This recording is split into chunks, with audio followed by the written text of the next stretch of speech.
ఎవరు మామ ఈయన ఇంత భయంకరంగా ఉన్నాడా? దశావతారం సినిమాలో ఏడుకొండ విగ్రహం తీసుకుని సముద్రం లేసేస్తాడే ఆయనే ఈయన కరికాల చోళన్.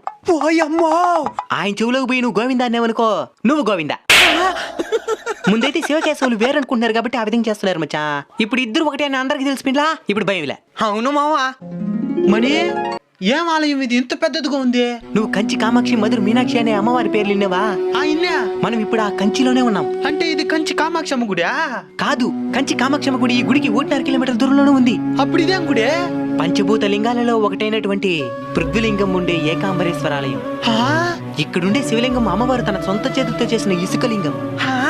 పూర్వం సరదాగా అమ్మ శివయ్య కళ్ళు మూస్తే ప్రపంచమంతా చీకటైపోతుంది. దానికి ప్రాయశ్చిత్తంగా అమ్మ ఇక్కడున్న మామిడి చెట్టు కింద ఇసుకతో శివలింగాన్ని చేసి తపస్సు చేసింది. 3500 సంవత్సరాల నాటి ఆ మామిడి చెట్టు బెరడుని ఇంకా మనం ఈ శివాలయంలో చూడొచ్చు. మావా, ఈ గుడి